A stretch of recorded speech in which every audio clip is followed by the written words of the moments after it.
Well, PJ, you're up, buddy. All right. Can everybody hear me? Yeah. Yep. All right. Yep. Again, I want to thank DRiFT for allowing me to give a presentation. I've been a longtime member, both my wife and I, and we certainly appreciate everything that DRiFT has done for us. And I just, it's kind of, we're going through some of the pictures, just seeing all the people that, because of DRiFT, I've met and all that. So a lot of sentimental stuff, though you'll see some members in there that unfortunately aren't around anymore and in that. But again, I want to thank everybody. We're moving into our season. Everybody's been kind of chomping at the bit. This winter has been extremely cool.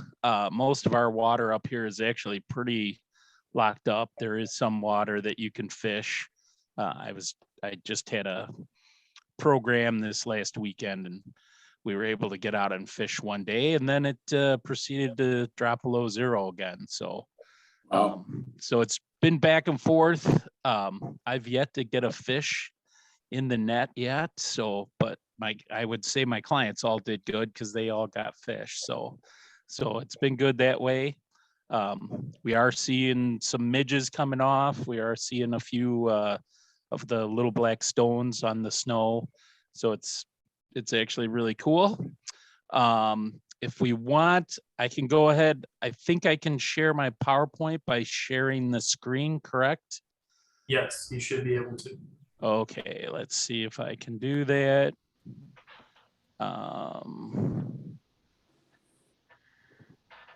Can you guys see that now? No. All right, hold on. See if I can.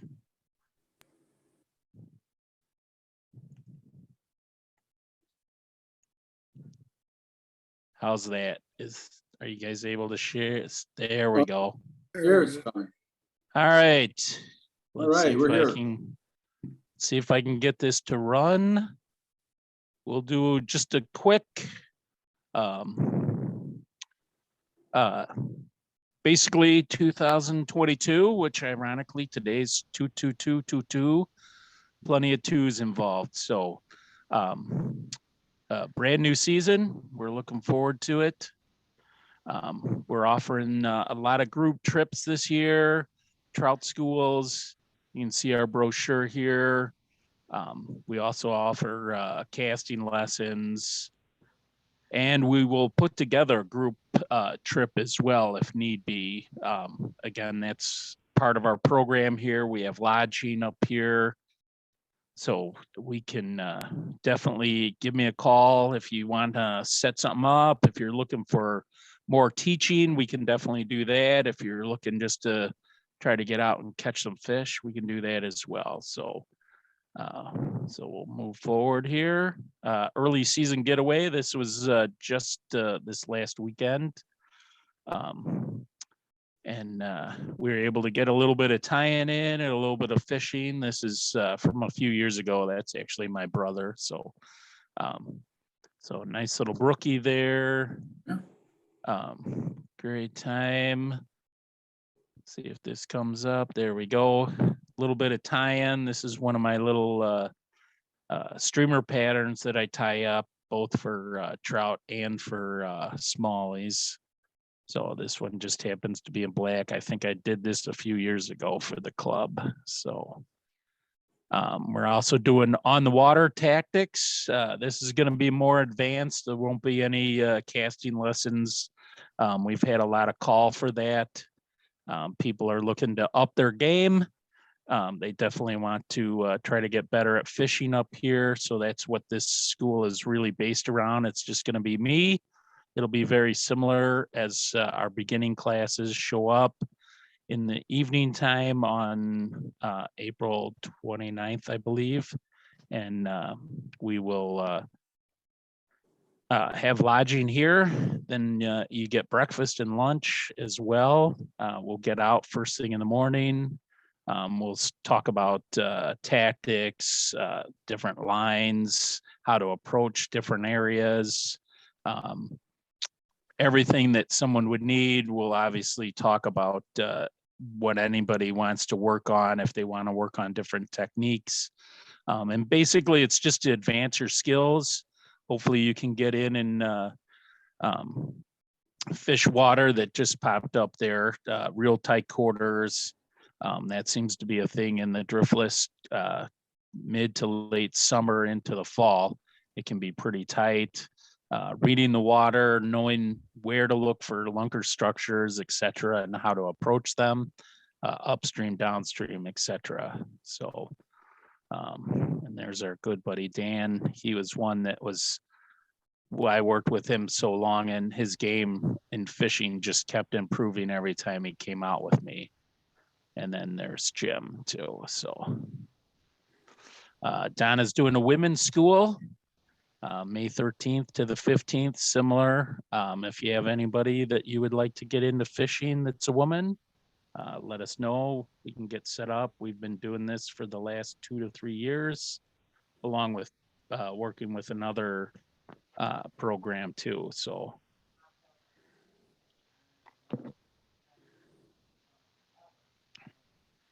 and it can be quite successful, quite fun. It's kind of nice that Donna can lead a lot of this. I just kind of stand by and help guide when I need to. So, and then our typical beginners trout school.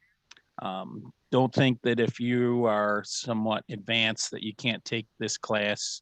I've had a lot of students that just love this class, and they had actually had a lot of skills, and they really, it helps build on to what we have there. You can see the local fauna there, our illustrious cows, and there's several members as well.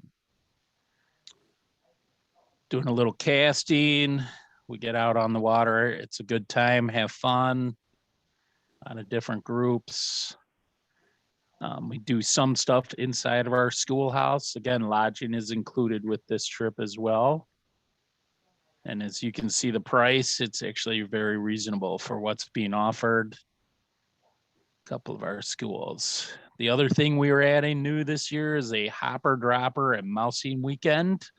I'll just let you know this trip is already half full. It's limited to 4, and I've already got 2 guys signed up. So,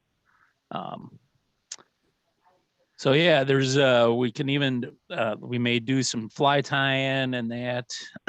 These are kind of my standard quick little mice that I tie up. The master splinter, great little pattern. Here's the little hopper eater. So we'll go through techniques. Again, it'll be meals included. This one will just be like a day and a half, 2 days for that. Even those brook trout will eat at night. So here's some people getting out there doing a little night fishing. Sometimes I even get out there and get a little fishing in myself. And then hopefully this will play.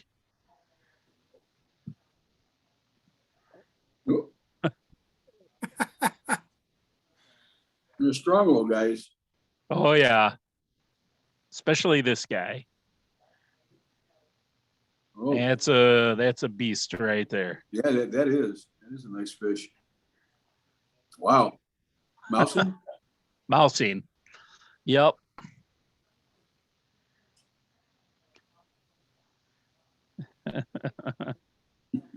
Way to go, Donna. Definitely a good time. Probably one of the bigger fish that she's caught in quite a while. So,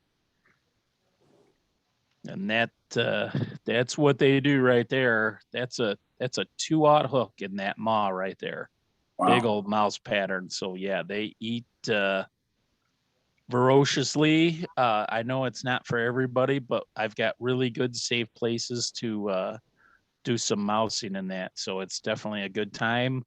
The cool part is we can get out early in the morning, do a little bit of hopper dropper stuff, talk about the technique there, then basically the afternoon is on you. You can do whatever you want, go fish, take a nap, go have a cocktail. I wouldn't have more than a cocktail.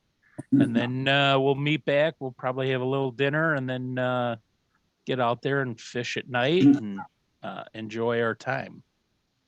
So the other thing, I don't know if everybody knows, but I run a drift boat, mostly smallies, pike, and muskie. I run on the Wisconsin. I run on the Chippewa. I'm actually looking to add a few other rivers. It just depends if I can get my federal permitting taken care of. So hopefully I can go a little bit farther north. Those trips will be basically kind of putting together a package in that. Although I'm not afraid to travel a little bit. I've got a brother that lives up in Hudson, so I can head north. And the other new thing this year is we are doing trout floats right in my own backyard practically. So, and there's Dan Fisher again. He liked this picture because it was his bald head, and as you guys can see, there's a bald eagle sitting right there on the creek bank. So so yeah, we get out the drift boat right on a local river right here.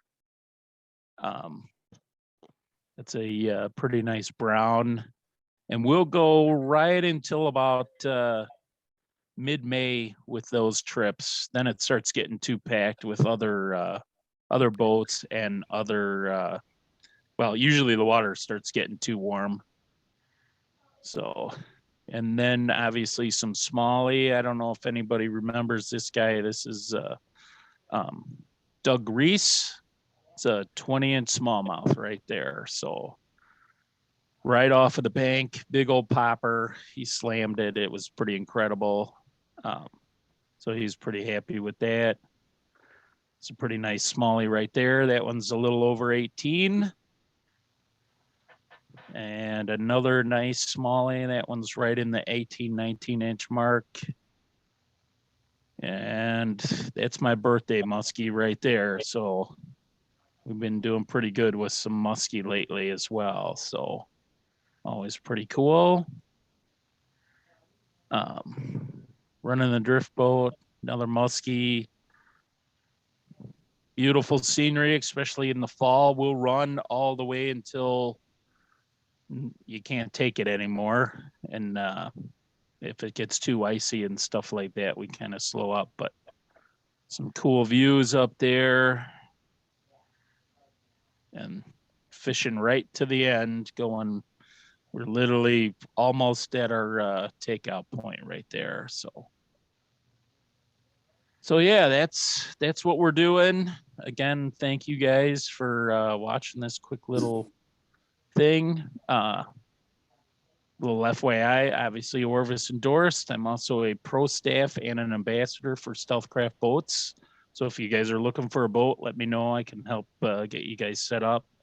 They are local. They're in Baldwin, Michigan. So great products. We're looking at actually adding a little bit to our fleet as well, as if we can, as long as the supply chain keeps working right. But still going to keep the drift boat, just thinking about adding a raft. So if there's any questions, please let me know. There's my contact information up there. I know Mark and those guys know how to get a hold of me. So yeah, just reach out, and we are booking quick. We actually had to move a lot of people around. My April's getting pretty full up, like very few days. I got some stuff early on. I actually have quite a few days in March if you want to come up, as long as the weather starts getting better, and a little bit in May, but we've got a lot of our schools and some other stuff going on.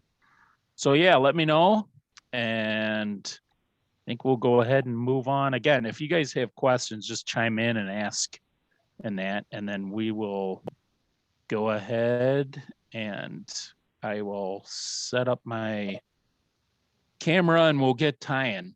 So I've got a couple of quick, nice ties for us tonight.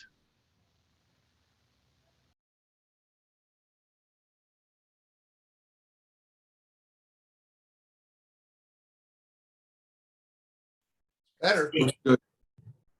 All right, good. Yeah, So, just holler out if you guys need anything, because all I can see now is my screen. So we'll just go from there. And is that all in focus? Yeah. Mhm. Okay, good. Good. Yeah, it's not an autofocus, so I tried to keep it pretty much right in there. All right, so here we go. I'll try to remember to put everything right there, and there, of course, everything's opposite. So these are tactical barbless jig hooks. You can use any size. I like the 8s all the way down to like a 14. So great hooks, absolutely razor sharp right out of the package, and they are super tough. They are probably some of the toughest trout hooks that I've ever had. I would imagine in the larger size you could actually use them quite well for carp in that. I mean, they're that sharp and that stout. So definitely a high quality hook. And then we are running a slotted tungsten bead on there. Again, I've not been a huge tungsten fan until lately. And I'll tell you right now, I am using them a lot. They get down super fast. They get into that strike zone really good. Super high quality, and they get there. Biggest thing with them though is they're a little pricey. But again, if you're going on a trip or something like that and you want to catch fish, sometimes you got to invest quite a bit into it. So we're going to go ahead and throw a little bit of crystal flash or flashaboo. You can use whatever. I've got this stuff here. It's kind of got a crinkle on it. It actually makes for a really nice flash look to it. It looks more like scales than the crystal flash does at times. Just so you guys know, I'm folding it over 2 or 3 times so that I get about 3 to 4 strands, maybe a little bit more. So I'm gonna just probably go with 4 strands. Again, you do not have to use flash if you don't want to. I just kind of like to add a little bit to my patterns, just as something for the little attractor. Sometimes the fish up here in the Driftless really key in on a little bit of flash in that. I think that's why so many people are using hot spots as well. So we get that flash in there. Then we are going to tie a piece of pine squirrel. If you guys, I like using the full hide from the pine squirrel. I think sometimes the packages, the hide is almost too thick on the ones that are already just stripped out in that. But I use olive, black, natural, any of the colors that it comes in are fantastic. So this one's kind of an olive, and I measure out the hide side pretty much the length of the hook shank. And I just kind of pull that hair forward. I don't know if you can see there, pulling the V. Mhm. Now I use a lot of thread torque, so I'm actually putting that hide on my side so that thread torque will pull it over to the top and it'll be nice and tight. And that way I only have to use about 3 wraps, nice and tight. It's up on top and really good. Pull your hide back. And then I do 2 good solid wraps right on that. It might have been 3 there, but who's counting, right? The fish can't count. So So, and what those 3 wraps did, can you guys see? Let's see. It locks in that hide a little better. So, and then I am going to use some dubbing right here. This stuff is just black leech dubbing.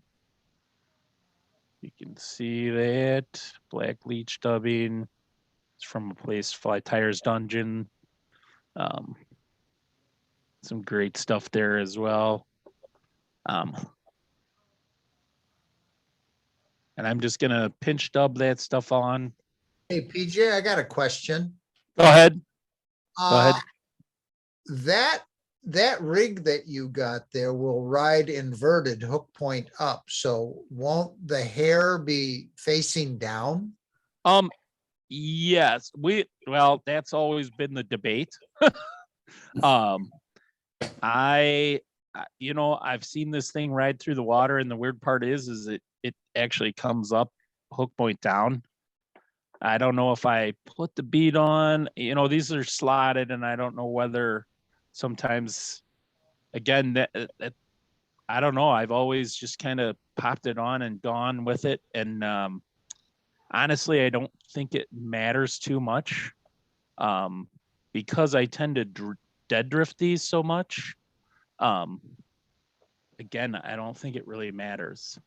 Okay. You know what I mean? Like a nymph going through the water, just floating, could be inverted as well. Right. But I get where you're coming from. It'd be like a Clouser minnow and stuff. Yeah, I've always So been conscious of that and never really did the debate of coloring outside of the lines, so to speak. yep, I'm all about coloring outside of the lines. I don't. I don't want to sound like kind of egotistical, but they're just trout. They're not that smart. They put a lot of crap in their mouth all the time because that's their hands for them. They're 2-year-old children and they put everything in their mouth. That being said, you need to pay attention to how you're doing stuff as well. Like, don't get me wrong. Like my technique for fishing this, I'm hitting my spots, and we're not talking like a 30-inch hula hoop. I'm hitting like 6 inches every time, and I'm just moving through and hitting each spot, and I'm fishing 1 or 2 strips through there.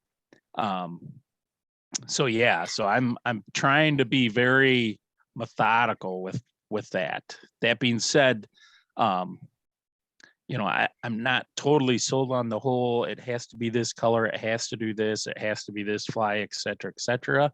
I think sometimes it's just the fly presentation. Some days though, yes, they can get pretty finicky in that. Some days not so much. So this one's nice though, because it gets down deep. The cool part is you can swim it like a nymph, just falling through the water. The other thing you can do in a deep hole, you can let it drop a little bit, and then you can strip it back like it's a small crayfish or a small bait fish. This color here, it is olive, but it also has some nice orange red tinges on it. So it looks like a small crayfish. This material comes in natural, comes in orange, comes in black, etc. So there's a lot there that you can use and make it look like something else. Like, if you use the orange, it's definitely going to look more like a crayfish. If you use maybe the natural and the white section of it, it's going to look more like a bait fish. I like the olive because I think it looks a little more kind of nymphy stuff coming through the water. We do have some big bugs every now and again here in the Driftless. So I don't know if you saw, I went ahead and I just matuka'd that right over the top. So Just strap that in. Try not to pull too many hairs in. And this is where you can kind of just let it all hang out.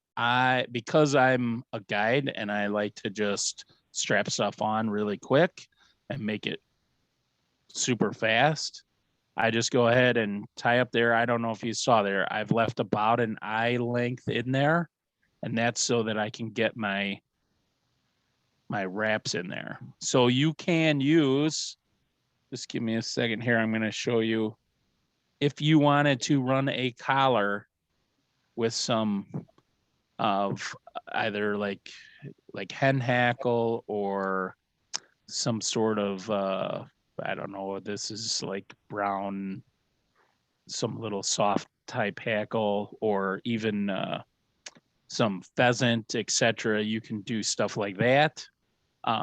Because I'm tying this super fast and super easy, I just give it a wrap.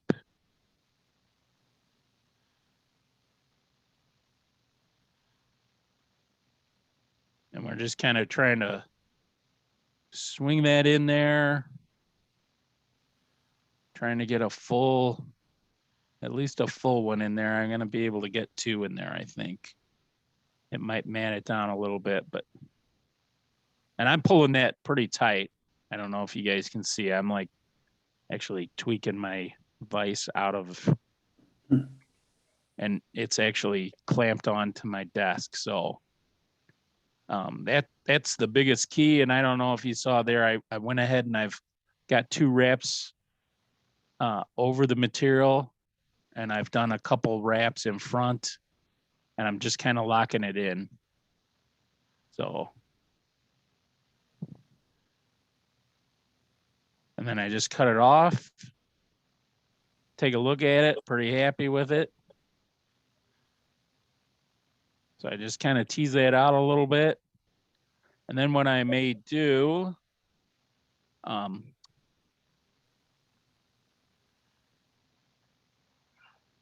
I'm just kind of locking that that final piece that got cut off. It's hard to like get it really close.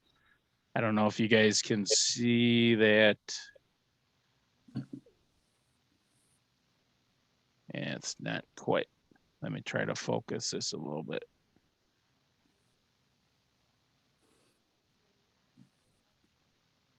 How's that?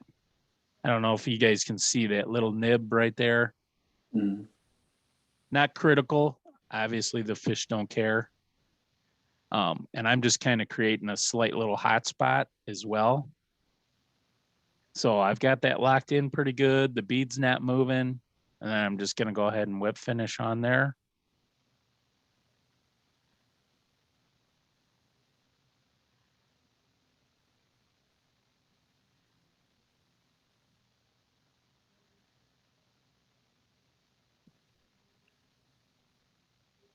And there we go. Landing. Yeah. I noticed that when you dubbed that underbody, you made it very sparse. You don't want to build that up and fatten it up at all. No, because I mean, honestly, it's just adding a little bit of flash to that underbody. This fly already is pretty bulky with that material, and a lot of the bugs in the Driftless are actually pretty thin. I'm just kind of adding a little bit of extra sparkle in there. Again, you can use whatever dubbing you want. I've used a lot of different materials. There's, again, it's not mandatory that you have to tie it exactly this way. If you look at my box, I have many changes to this over and over. And a lot of it's probably because I could find something that would probably get the job done, and not necessarily have to look and find everything. But I like this. It's super durable. It's super tough. It gets down really fast. The hooks are super sharp. I love the way they ride in the water. That's pretty key as far as like, again, it's that kind of hook point up, but also, and again, I don't worry about it too much. The weird thing is when you swim it, it does kind of go hook point down. And I don't know if it's just because you're pulling it so much and it just flips over. So yeah, it's one of those, it's just a good all around easy pattern. Jig hooks have definitely taken fly fishing by storm. It's a big thing with a lot of the I guess Euro nymphing style and all that. So this is definitely somewhat like that, except this is quite a bit bulkier. I kind of like the fish to see it. Looks like a big chunk of meat going through the water as well. So, and you can definitely use this for bass or whatever. Just tie it in a slightly bigger size. So, What do you use size wise for trout? as far as like Size. rod reel, you want to go over that? No, the fly, the hook size for that. fly. Oh, hook size. Well, this is a 8, so I'll go from 8 all the way down to like a 14. Wow. So, I'll try a 14 with pine squirrel. yeah, it's a little, that's when I start just trying to find the thinnest piece I can on the hide. That's the beauty of buying a hide that's been zonked out, is there are smaller pieces on there, off to the edges and stuff like that. The other thing you can do is you can actually cut this off the hide and do a dubbing loop and put it on that way too. So you don't necessarily have to use the hide all the time. The hide just makes everything a lot more durable. Again, though, tight wraps, you don't have to get overkill. The biggest thing that I've seen with most like commercially tight stuff is their stuff isn't tight enough. And that's why the flies fall apart. They're beautiful. They look the same all the time. But again, durability is all in how tight everything is. You could put 100 loose wraps on a fly, it'll fall apart. You can put 3 tight turns on a fly and it won't fall apart. So hopefully that explains that. Just as a note, I am actually using like a 3 weight for most of my fishing lately, even my streamers, jigs like this. A 4 or 5 works just fine if that's what you have. But I've just found, especially the new H3, the Orvis rod, it's fantastic. It'll throw everything that I'm actually going to tie tonight. These 2 flies, I throw a lot of streamers with it. It's not ideal. I cut my leader down quite a bit for streamers, but it'll throw a trico as well. So it's kind of cool. So Are you a big fan of gluing your flies or no? That's just one extra step. I glue my smallmouth and my musky stuff. I don't usually glue my trout stuff. If I did a batch of these, I might take a little extra time and throw a quick little spot of glue on there, especially with this hot spot on there. It just takes a tooth mark on there and it'll kind of start unraveling. So sometimes I do, sometimes I don't. If I'm tying real quick just for the day, it might be one of those I just tie 2 or 3 up real quick and I don't put any glue on them. Again, it's all in keeping everything super tight. So does that answer your question? Thank you. Yeah. Yep. The other thing you can do with that fly, add some rubber legs. I forgot that they were sitting right here, but I do add rubber legs on right there at the collar as well. So again, you don't have to have it, but if you put it in, I don't think it'll hurt. Having a selection of both is always a good thing. And again, you can I just came up with this fly playing around one day, had some ideas. I've seen a lot of other jig style nymphs and just kind of did that, fished it early season into the summer and into the fall. And it was a good producer, especially in the deeper holes, muddy water conditions and that. So yeah, it definitely it was a good producer for that and that. So I continued on using them. So, all right. So we're going to go ahead and switch over to the next fly real quick.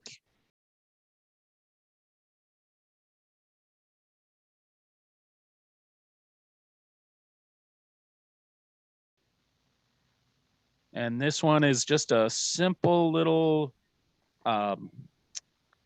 pattern that I tie up. It is pretty much similar to a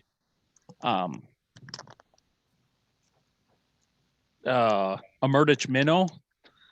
I really don't have a name for it. I've heard a few people call it the Murdich who. So kind of a play on, the fact that it's a Murdich minnow, but it's not really. So, and it is just a super down and dirty, easy fly to tie. I'm going to try to go out just a little bit here. And as you can see, that's a pretty big hook. This is a Gamakatsu B10S, size 2/0. And I will fish this size even for trout. Some people can't believe I fish that big, but those mouse patterns I had, those are all 2/0 as well. So they can put it in their face. It's not a problem. And it actually helps weed out the small ones. So you tend to get bigger fish that way. So, and I'll kind of show you guys a few materials here. I've got some cool stuff that I've kind of found. I'll share with you kind of where I found it. Again, it's off the beaten path, although some of you guys might have already seen it sometimes. So, all right. We went ahead and changed threads, by the way. I'm using like 140 or 210 denier on this one. You can go definitely a little stouter if you need to. Again, this is kind of a smallmouth and maybe a heavy trout pattern here. And I kind of, for these, I go back to the bend, kind of in between that hook point barb area, and then I roll up just a smidge on it. And on these, you can use rabbit strip. And I actually, sometimes when I take strips, I'll actually pre-cut them so that they're ready to go. I've got one right here. So you can see this is chartreuse. It ain't no use unless it's chartreuse.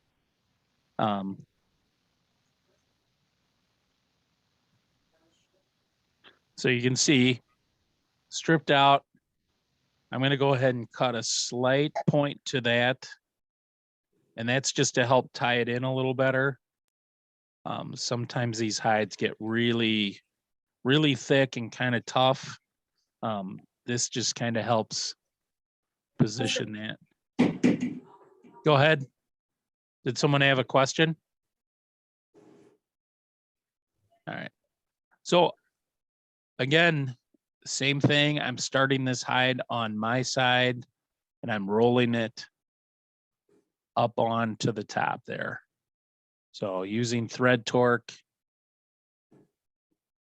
to get it up on the top there. So that thing's in there pretty tight.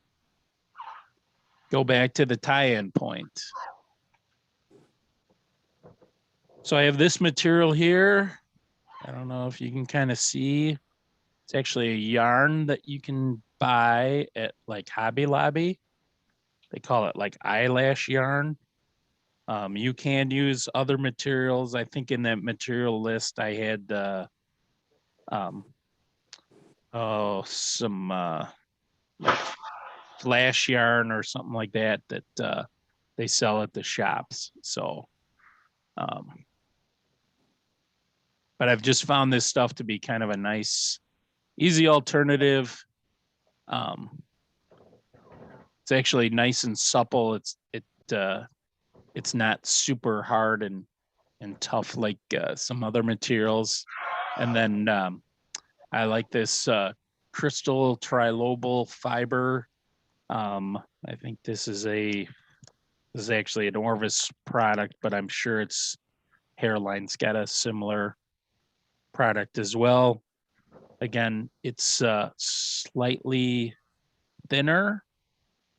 And the fibers are not as long. So I'm actually creating two different lengths with this. So we're just kind of strapping that on. It's all going on right at the same point.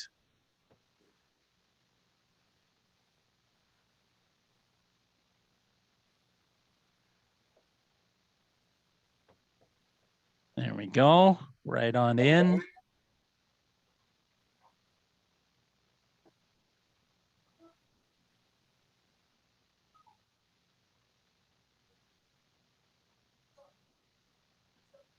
So this is the cool part. You just take those two materials. I'm just kind of pulling them back. And I'm going to start wrapping them. This is where rotary comes in really nice and handy, but you don't have to. You can just go ahead and wrap around. And I am trying to lay them down pretty much right next to each other. And I'm doing them both at the same time. Some people say to do one and then the other. Honestly, it's easier to do it this way. I keep really nice, hard, tight tension on everything. And I am just popping it in there like so. And again, we're just palmering it on. I'm trying to keep nice, hard, tight tension. If you kind of loosen up on it, it'll actually start to unravel a little bit.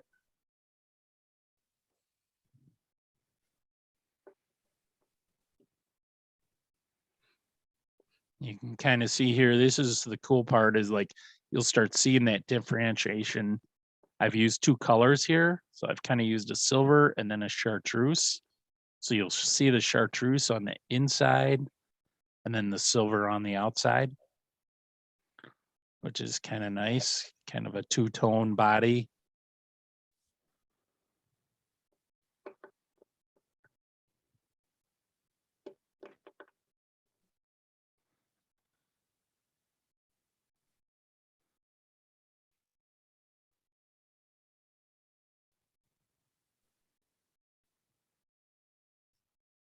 And we're just going to wrap it right up, pretty much right next to that eye. Just give yourself a little bit of room to be able to tie off nicely.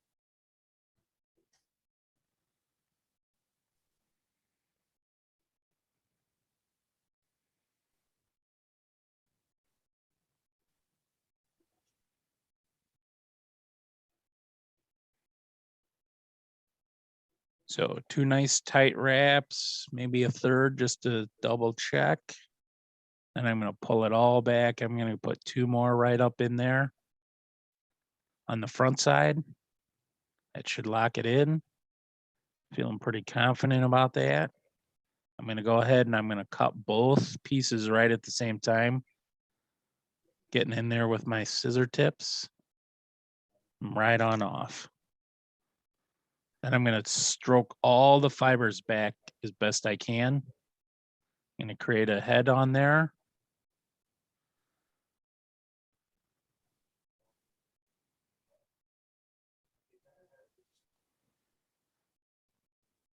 Not too big. Super easy, just whip finish off.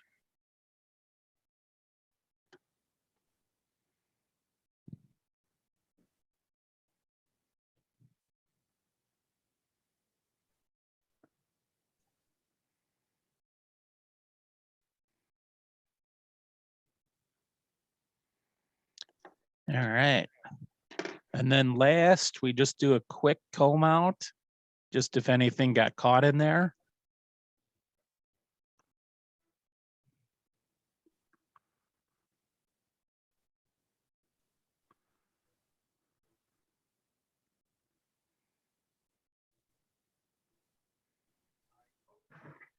Say, PJ, what's the length of your tail? Length of the tail, I use the hide section, and my length of my tail is right at the length of the shank of the hook. So if you're using a smaller hook, you go to that size shank length. Does that make sense? Yep, sure does. Thanks. Yep. Yeah, so if you're tying smaller, you just start going down. If you use the shank length, it will not be as prevalent to catching. You could go longer. If you go longer, I would definitely try to do something like a mono loop in the back section. That's a saltwater trick. I do it on some of my other smallmouth flies because they're smaller hooks, but I need the length of the tail. So I just put a mono loop on there, and it's a heavy mono, so it doesn't the tail won't loop around the hook as easily. So even at this length, it doesn't loop too much? It will loop now and again. It won't do it as much. Like if this was like 3 inches, it would loop all the time and mess up. So a little mono loop would help. Yeah, a little mono loop would If- help. I've heard of guys using that UV flexi on it, and they literally just coat the back section of the hide with the UV flex and then hit it with that. I use mono because I have plenty of it and it's cheap. That UV flex stuff is expensive, and you'd go through it a lot because you have to coat that enough to actually hold the stuff up. And I think it would actually, I don't know, some guys may say it affects the way it swims through the water. I don't think it would, but I don't know. What weight mono do you use? I use right around like 40 pound Okay. for that. 30, 40 pound should be enough. You want it to be stiff enough that it stays upright.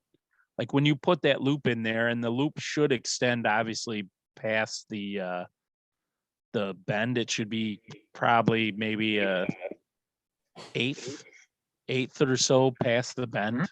So that's quite a bit. I mean, it'd be on this fly probably half an inch or so, maybe a little longer, a little less, right in there.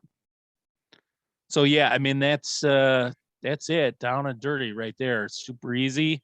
You can use this on unweighted floating, or you can use it on a sink tip, sinking line. We're using a lot of sinking lines now, and it's been a hot fly. It did super well on pike, smallmouth. They just love it, and I've used it a few times on trout, fishing kind of like dark water. You can tie this in all kinds of colors. Let's see. I don't know if I have my my box here, but yeah, I don't know if I have.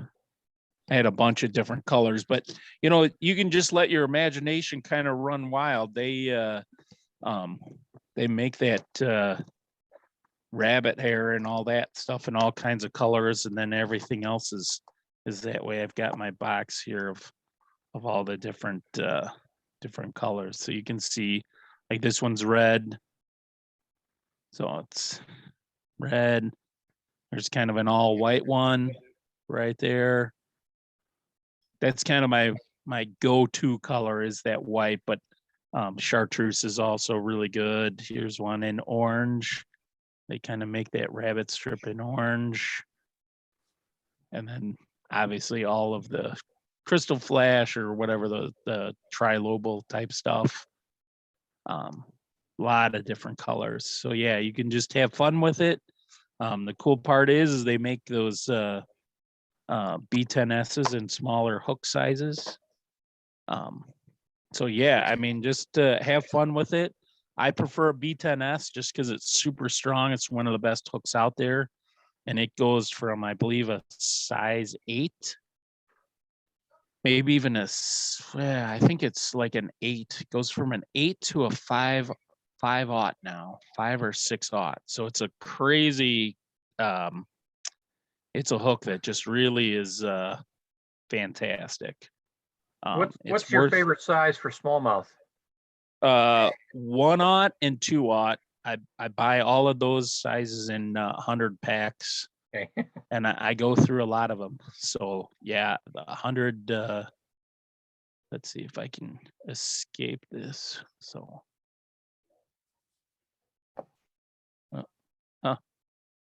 somehow it's not letting me cancel out.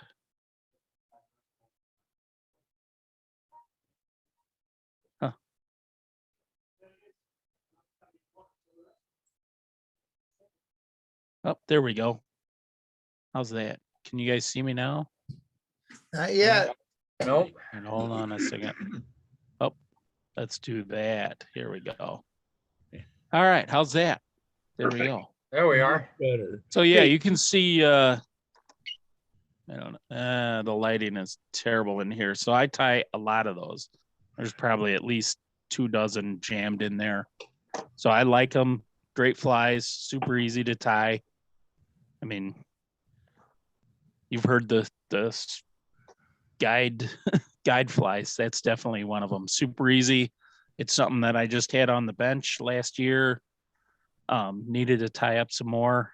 I have my kind of favorites for smallies and didn't have time to do them. So I just tied up this and it was outstanding. So yeah, hopefully you guys are doing some tying. PJ, I've got a couple of questions for you. All right. You did mention just briefly that you do tie your streamers sometimes weighted, and I'd kind of like to hear a little bit more about your approach to a weighted streamer versus an unweighted streamer. And secondly, what about eyes? So, yes, I obviously tie weighted, unweighted, cone heads. It runs the gamut. Bead heads, I run a lot of bead heads. Almost all my trout stuff is bead heads if they're nymphs. And then I tie some streamers for them. I run cone heads for them. And then I'll wrap lead now and again as well. A lead or a lead. Anything now is usually non-lead based, but that's where the tungsten comes in handy because super heavy, super easy. Biggest thing is the cost with them, but they drop good. So I was always under the impression that it dropped too fast, and that's not been the case. So as far as my smallmouth goes, I usually I'll run a cone head fish. I believe it's what is it, fish mask or something like that. They have some cool almost like a cone head, but it looks like a fish face. Those Fish work really skull? good. Fish What's skulls. that? Yeah, Fish fish skulls. skulls. Yeah. Thank you. Yep. Yeah, so they have those products. Those are fantastic. They make a great looking fly. The biggest thing with them is you have to glue them on because they go on after the fact, which is kind of cool unless you overpack the eye and you get too much junk in the eye hole, and then you can't get your fish mask on the fly. Like, it's great until you realize that you put too much crap up there. That being said, the cool part is you can put them on one way and it'll ride hook point up. You can put them on another way and it ride hook point down. So that is a cool thing. I do use a lot of barbell eyes. I usually use the double pupils. Do I think the fish care? No. Usually if I'm getting into that, I start caring a little bit. I want the fly to look cool. But if you see my box, you know I'm not too, like, most of my poppers aren't even colored up on the top. Fish don't see on top of the water usually too much. And if they do, they've already been pretty committed to jumping out of the water to dive bomb onto your fly. So they're not going to care if you didn't tie a nice or color a nice frog pattern on your frog. So, so that being said, like, yeah, I don't worry about it too much. Like I said, I do use those pupils, which are eyes. I do glue on eyes. I know, Lanny, you had asked about that, or there was a question about eyes. So I do glue eyes on. Some it just makes it look a little fishier. And it gives, especially if you use a big enough eye, it gives the predatory fish a target to aim for. And you want them to hammer up in the front. You want them to hit the head of that fly, because that's where the hook is a majority of the time. So, so I do that. I will wrap lead as well. Like I said, I use cones. Usually, as far as like smallmouth stuff, I'm not putting beads. Those beads would be so big. They're the barbells and the fish masks and all that. Those things have plenty of weight to them. So did that kind of answer your question?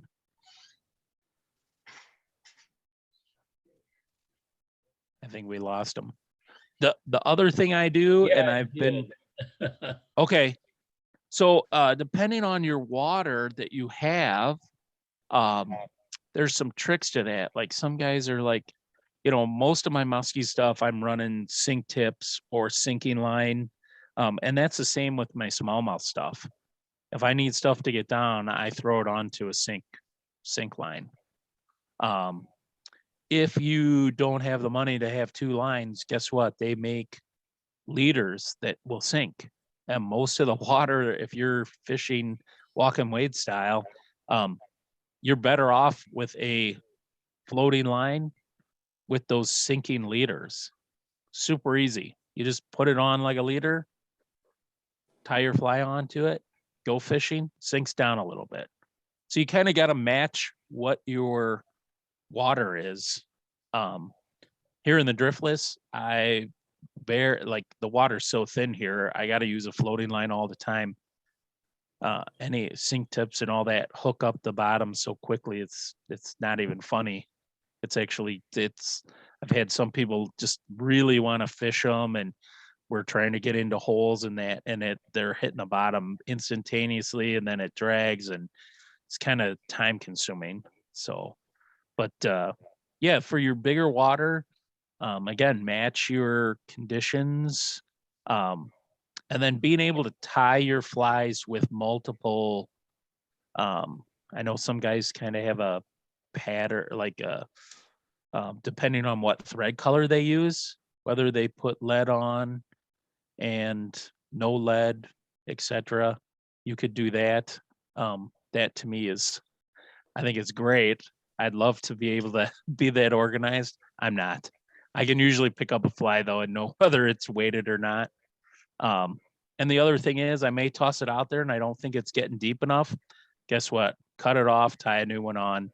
Don't be afraid to, it's not, once you tie it on, you can never take the fly off. Like, don't be afraid to just stop, take a minute, tie a new fly on, move on.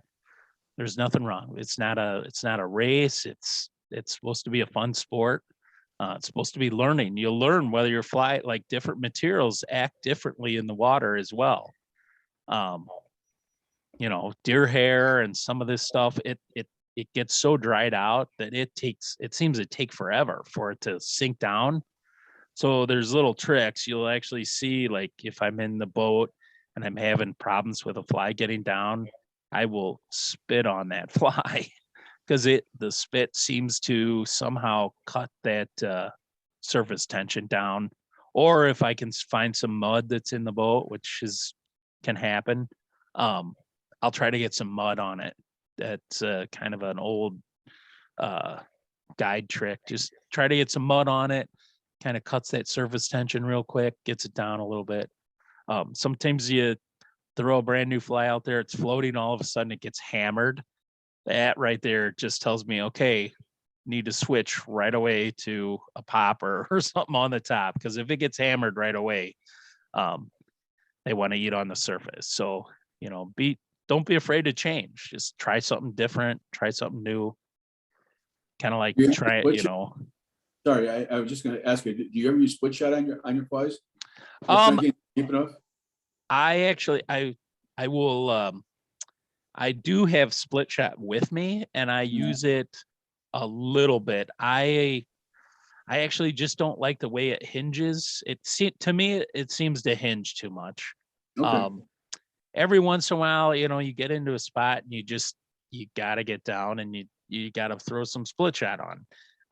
It's not, to me, it's not ideal. I know some guys love it. They have every assortment of split shot. It's kind of like me and indicators. I have every kind of indicator that's been made, and you know, I love them and hate them at the same time. I've changed a lot. Most of my indicator stuff now, I'm using a fly. I run 2 fly rigs pretty much throughout the entire season. Just the way they land. There's a lot of cool stuff out there though that you could get away with, like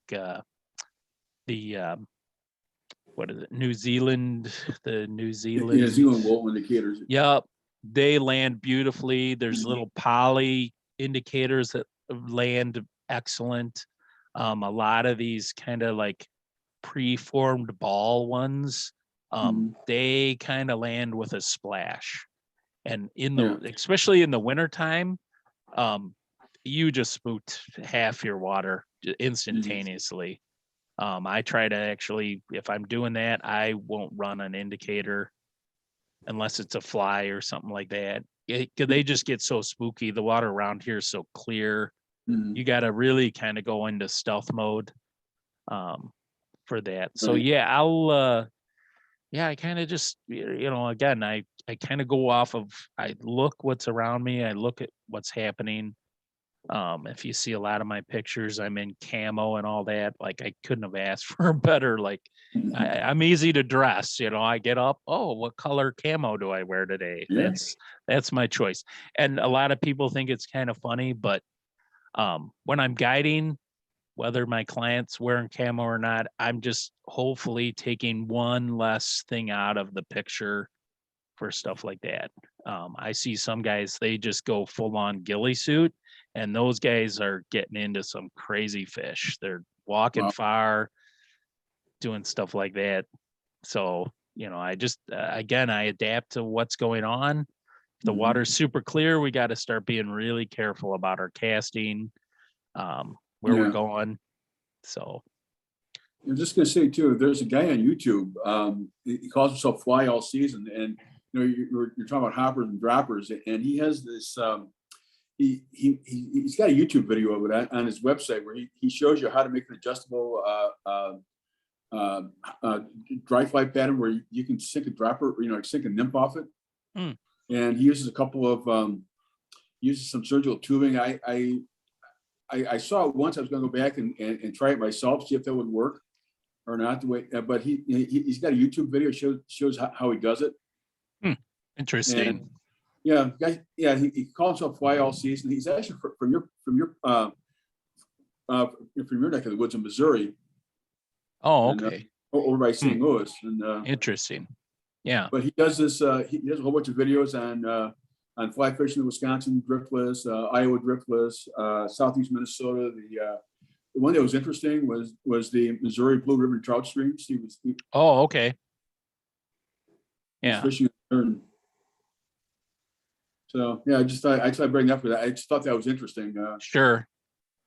Yeah, I mean, there's a lot of guys that are just like, you know, they've kind of figured some stuff out. Like the 2 fly rig is like, you know, it's not an impossible thing. It's kind of fun.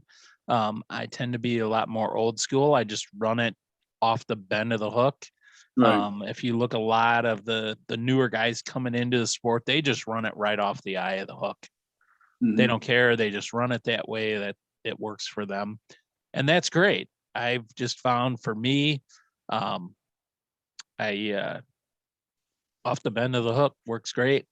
My standard is right around 18 inches, but I've gone quite a bit deeper than that. You know, sometimes like 2.5 feet.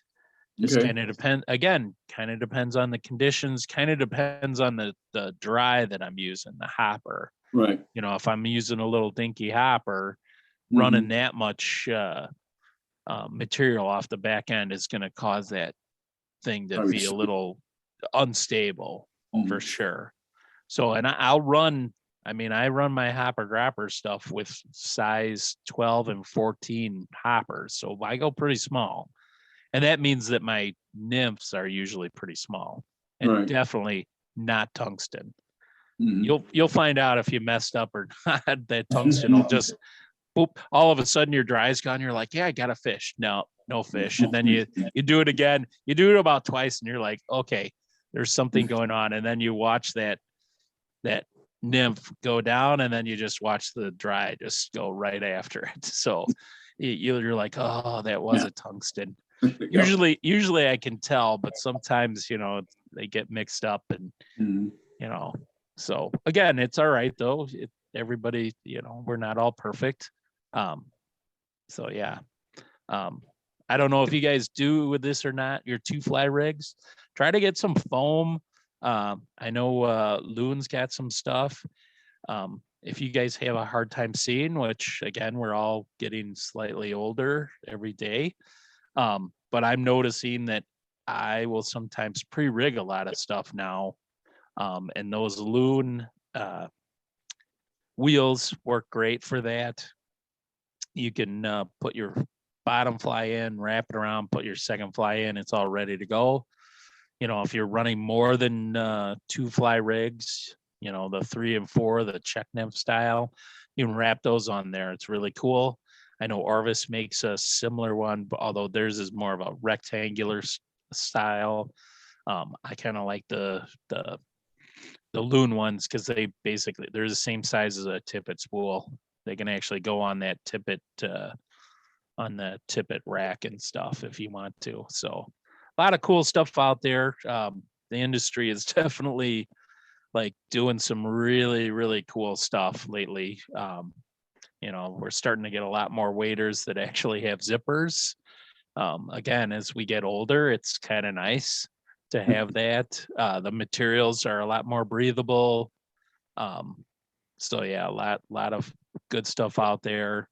A lot of good local stuff. I don't know if you guys, O-Pros, they're a Wisconsin company. If you guys, you know, if you're fishing by yourself and you don't want to throw your rod down on the ground, they have a cool clip that's really nice to clip into. And they've just done a fantastic job of making some quality products and that. So, so I encourage you guys to like hit those local shops. I know Jeremy's got his shop and then the Orvis store and all that. So hopefully you guys are doing well at that. So Mhm.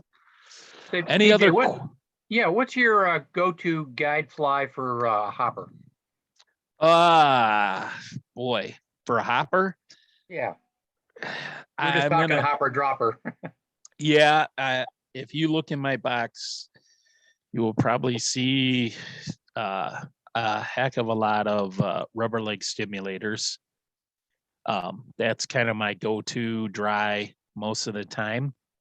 It fantastic fly.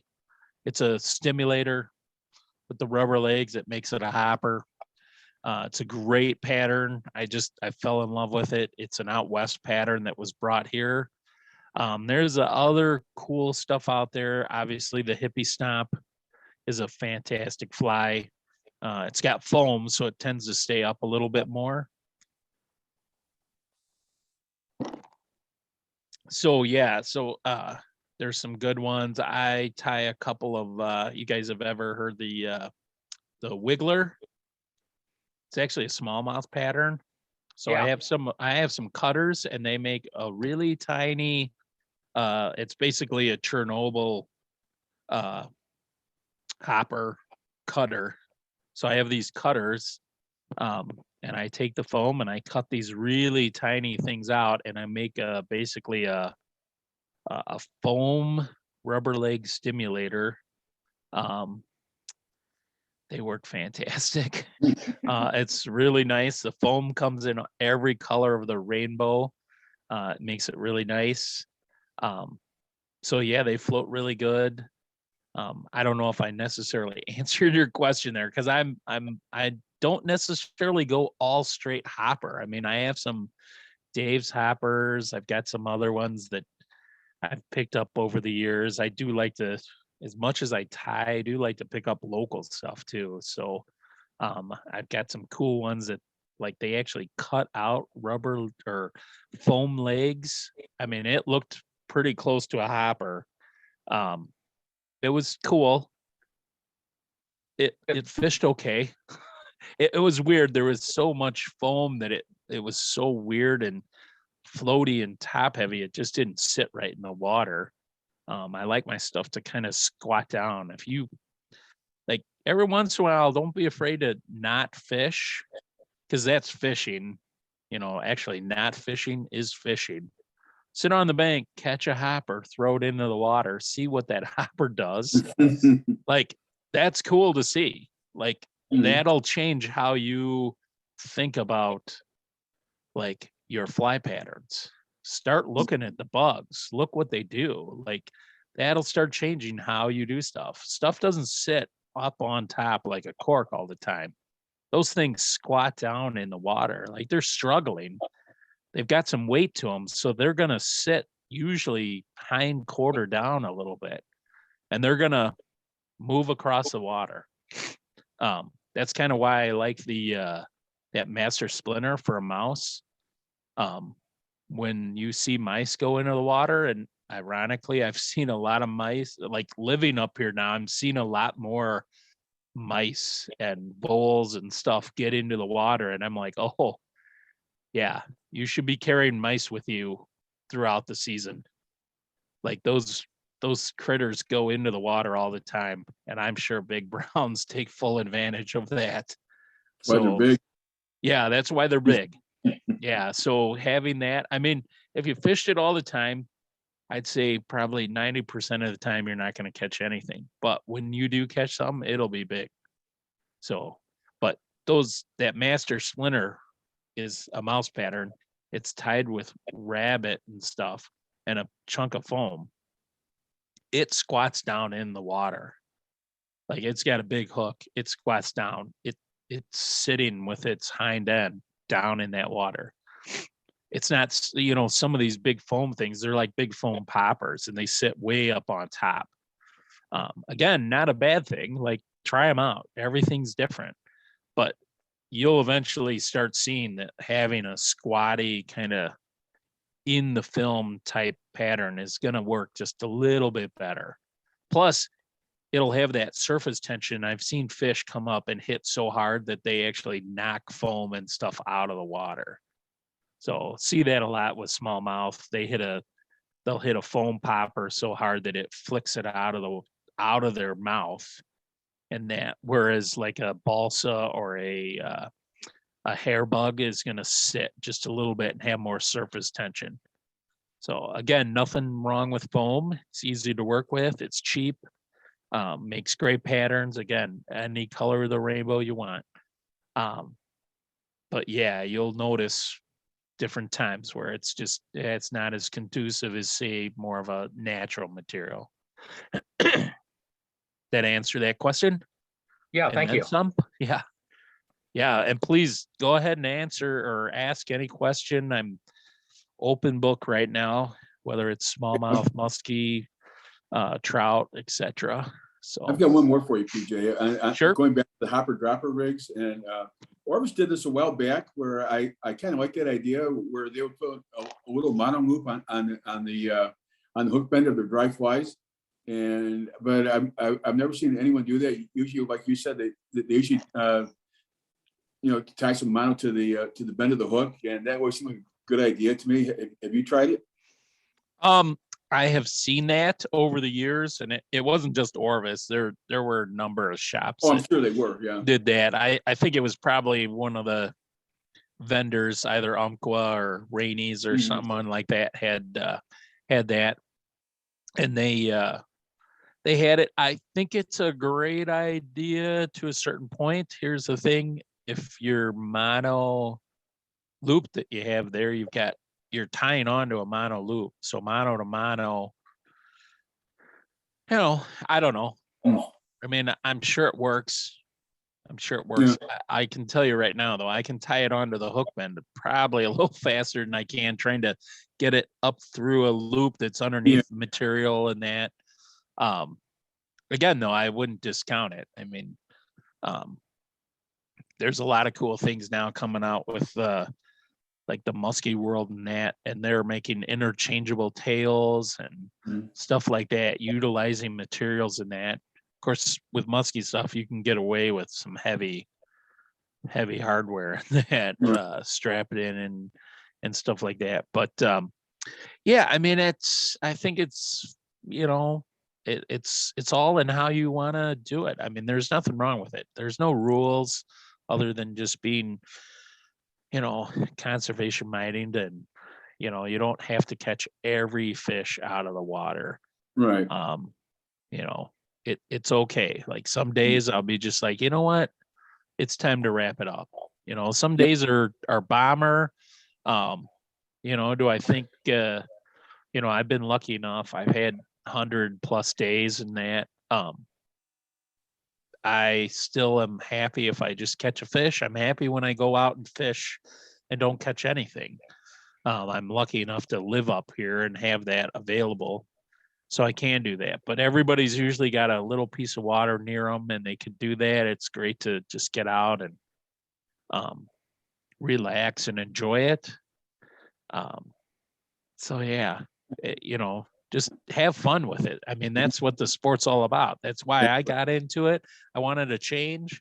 I had chucked gear for years and years and years. Fell in love with it, and ironically, the woman I'm married to, Donna, fell in love with it too, and we get to enjoy it together as much as we can. So yeah, and obviously she's getting more press time with Tom Rosenbauer and in a book and all that. So, it's good. We know what we're doing. So okay, I've got one more question for you. Sure, you go ahead, do you Dale. with with your dropper rig sliding off the bend of the hook, because I can never tie mine tight enough. I tied a quinch knot on there, and then the only way I could do it on a barbless hook was I had to use some Moon UV knot sense. Sure. Pre-rig before I went out. Sure. I just saw something pop up. I'll get to that, Fred Hess, for sure. So, I ironically, knock on wood, I have not had that problem. I don't know what it is. I fish barbless all the time. I do have some hooks that are barbless, and they actually have a flare at the basically at the point section. And I run just a regular clinch knot off of the bend. That's what I do, and I always make sure it's seated. Yeah, I've not had that problem. Not saying it could never happen. Just kind of depends on your material too. Like, it's pretty key. Like, I change my tippet out about every 2 years now, especially with the UV. Like, so much of that stuff is really good. But I try to get it where I'm like changing my tippet out at least every 2 years. I try to keep it protected, not always in my car. Keep it out of sunlight. Yeah, that's pretty key. But yeah, go like back to that question on the loop there. Some people will say they don't mash the barb down because of that, and that's fine. I mash my barbs down in the field as opposed to at the vise. It's just one more step. Again, I commercially tied for a while, so every step that I could saved me. I was making more money by doing that. So, so yeah, I mean, and as long as you are actually, the law now here in Wisconsin is you don't have to mash your barb down at any time. So it's not required, even in the early season. So that's kind of a cool thing. So much of the trout stuff is all micro barbed anyways. So even if you put it into your hand, you can actually get it out pretty easy. Not that I recommend that, but I'll just tell you from experience, you can pull them out pretty easy. It's the big pop it right out. So Right. So yeah. And I did see on the chat there, Fred Hess was saying cigars and scotch sometimes more important. Yes, for sure. So I'm not disagreeing with that at all. Yeah, it's nice to have a little cocktail. I've had to change it up a little bit. I used to carry a flask and pass it around. Now I carry a flask and I have a little set of shot glasses for everybody. So Oh, yeah, with COVID, we don't want to mhm. share Yeah. a flask together anymore. So, What you but, carry in the flask will kill that COVID. exactly. But I think, well, the big thing is like they're saying, getting out vitamin D. Spending time outside is the best. So we try to do that more and more. Yeah, we encourage you to come up and have a good time. And so yeah, it's a great sport. As a club, you guys know, I mean, you're one of the few clubs that has survived and exceeded throughout these years. We're going almost on 2 years plus with COVID. So yeah, I'm always impressed. I've seen other clubs that just did not do as well. The fact that you guys can pivot so quickly.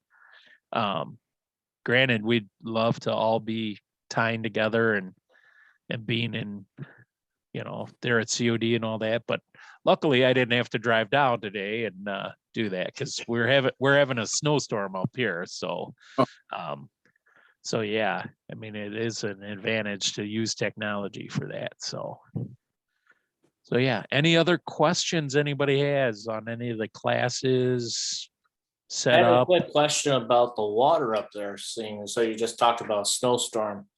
Last spring I was up there, and I guess you kind of had a dry winter, Uh-huh. and the water was unbelievably clear. It was like waiting in an aquarium or like a bathtub. You could see the rocks at the bottom of the bottom of the pool. Yeah. I guess there's a lot of snow this year. Well, actually, we've had pretty good snow cover. I don't know if we've necessarily had a lot of snow. Some areas more than others. I definitely think we're short snow this year. It's we kind of ended the season on a drought, and then as far as snow goes, I'd say we're in a slight drought. And today's snow is, I think we'll be lucky if we get 1 to 2 inches of snow. It's been kind of that kind of sleety, pebbly type stuff. It's kind of, and of course it started with a rain. So, it's really nice and slick underneath. And then we've got this stuff on top. So it's like an ice sheet and then that sugar snow on top. So makes driving kind of a pain. But yeah, as far as like winter goes and fishing, that is very typical. What you said there, Fred, is the whole like clear water. It definitely it's clear and it's tough to fish. The fact that there's not any really overhead as well, the trees and brush are all knocked down. There's no leaves and stuff, so it makes it that much harder. We do look for those days that are kind of nice and sunny for get some bug activity in that. On that same mark though, you kind of have to watch how you're doing it. You're just because basically it's a lot of like grays, blacks, and white out there. If you're wearing a bright colored red shirt and a pink hat, those fish will see you coming a mile away. So yeah, it takes a little bit more skill. Wintertime, you add the whole cold thing into it. That adds a whole nother dynamic. If you do have a bunch of snow on the ground, you want to make sure you're hitting it before it's all thawing off, because it dumps so much cold water into it. It will definitely change the temperature. ironically, like the other day we had almost 50 degrees plus. The snow was melting like crazy, and the water was absolutely freezing. It was one of those beautiful day to be outside, but the water was absolutely freezing. It was right there, and it was so cold. And then on top of it, you've got ice sheets that are coming off that the ice shelves. So it can be dangerous. I tell people at this time of year, just really, really pay attention to that, the ice coming from upstream. That stuff does not make any noise whatsoever unless it rams into the bank or whatever. Those ice shelves can be huge and they can knock you down. They hit you, you know, if you're downstream fishing, hit you in the back of the leg, push you down, go over the top of you, and the ice can be pretty thick and it's hard to get up and over. And, you know, people have been lost that way. So not to be morbid, but just, you know, pay attention. That's why I like to kind of stay out of the water at times and definitely try to fish upstream most of the time, because then I can see it coming. So, and if I see something coming, I'll just get out of the water.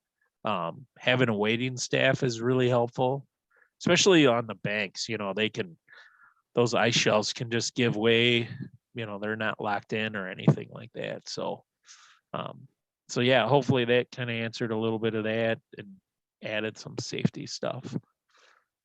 Any other questions? Yeah, PJ, Yes. tell us how the drift boat trout trips evolved. So I'd been seeing this water since I'd been coming up here for just forever. And I'm like, boy, I wonder if there's any trout in there. And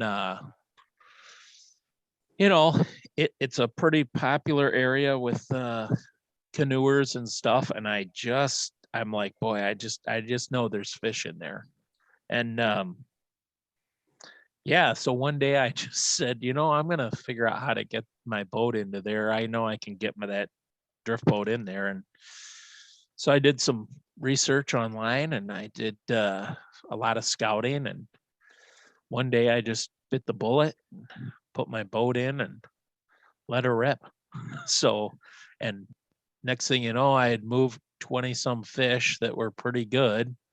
It's kind of hard to row and cast in this area by yourself, but I made it happen. Some areas I would just like anchor up.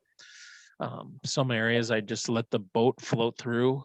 And yeah, I was moving a ton of fish. Super happy. The fish that I caught were nice and big, and just started going from there. And right at that same time, there's another guy doing the same thing. We were both on the same page. And so yeah, he's running a little bit different. He's got a actually, you guys know him. He's talked at the club, Hunter Dorn. So Sure. he's running pretty much the same water that I am. So, and So you he's guys are on the Kickapoo then, probably. yeah, we're running there. I've got some other water that I'm gonna mess around with. So And it's you one of those. gotta be out of there before the kayak. Well, you don't have to be. I can, if I wanted to run my boat down the Kickapoo, like, We want to be out before the tube hatch and the kayak hatch. oh yeah. Yeah, you definitely don't want to deal with them. I mean, it like when we go, there'll be canoers out there, but you just want to try to beat when they so a lot of canoes are coming out of Ontario, the town, not the country. So so Ontario's over there, and there's a lot of canoers that float that, and usually the water starts getting too hot too. So that area heats up quite a bit. So it's one of those that it's one of those that you just you gotta keep a thermometer with you and all that. You know, I'm looking maybe farther down on some of that section and see if there's smallies in that. So So yeah, did that answer that question? Starting to get hit pretty good. It's not turning into the Kankakee yet, is it? No, no, not yet. No, other than Hunter and me, we're the only ones doing it. The biggest thing is it requires a permit. Requires a permit to run on it. Okay. That's what's keeping people out. So yeah, there's that financial and insurance and everything like that. In order to run it, you've got to have all that stuff. That'd be legit. So, yeah, I mean, you can, I mean, the cool part is I can run it by myself. I can run it with friends. It's not a problem. That's how I've started to figure it out. So it's one of those. I mean, that's the same with some of the water that I'm looking at farther north. My brother lives up in Hudson. There's some water up there. It's always fished great. Requires a federal permit. So we're looking to get into that. Again, it's one of those things, just something to add on. Again, smallies, big muskie, stuff like that. When it's a little bit harder to get to, there's going to be some nice fish in there. Cool. So yeah. So, and again, we're hoping to add on to the fleet, and we can maybe do some other stuff that maybe a little bit different than everybody else, especially these smaller creeks that aren't so small. Trying to get in places that people just can't normally get. The beauty of Wisconsin is that the water is free as long as it's navigable. Obviously, putting a boat on it makes it navigable, and yeah, you can pretty much run whatever you want. Some areas you just can't walk far enough in. Right. And it like miles and miles and miles. You walk that far in, you got to walk that far out. Right. So having the boat will allow some, kind of ways to get through without having to walk super far. So, and the boat's nice, it's comfortable. That Stealth Craft is 15 feet. It's one of the wider boats around. Those that have floated with me know, I mean, I got full walk around. I've been in it in whitecap water. It's really safe, super sturdy. Whitecaps are definitely not when I want to be on the water, but it will handle it. So, I mean, they're made for whitewater. So yeah, super fun. Cool. All right. So yeah, you guys feel free. Let me know if you guys need anything. Yeah, just give me a shout, email. Like I said, Mark's got some of my information if you didn't get it all, Right. or shoot me an email. All right. Someone else had a chat there. I'm going to check that real quick. Okay. All right. I think that was it. That was just, that was Lanning saying great job for Donna on her podcast. So yeah, that's pretty special. Like, I was pretty happy to see that happen when she told me that Tom was going to interview her and stuff. It's pretty nice. So Yeah. she Yeah. did a good job. yeah, good to hear. Yeah, and I guess I gotta go get cookies or whatever. So Yeah. Well, thank you so for your generous donation to our auction, as always. And if anybody knows how to get a hold of PJ or doesn't, let me know, but he's pretty easy to get a hold of. Sure. And yeah, support your local people. appreciate it. Yeah, we're trying to do as much local stuff up here. We're gonna start doing lunches that we're locally sourced from people up here, and we've always kind of done that, but now we're trying to do some more of it as well. So yeah, appreciate it. Yeah, local all the way, because one, we need it, and two, it helps buy more flies and rods and all that, as opposed to a fourth home for a rich guy.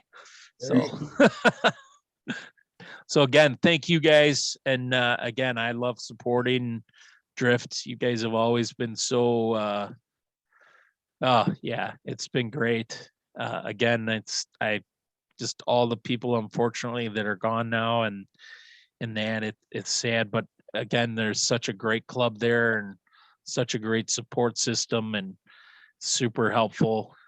We certainly appreciate all the help that you guys have done for us, and that's why we're more than willing to help you guys. Well, we So appreciate it very much. yeah. So thank you, sir, and Thank you. your lovely wife, and tell her thumbs up for her job with Tom. All right. Done quite well and did a good job. Great. Yeah, she's waving Very up good. there. So yeah. So Okay, guys. all right. Thanks. Thank you very much. PJ. Thank you. Great, thank you, PJ. It's a great talk. Good. Thanks, PJ. Thank you.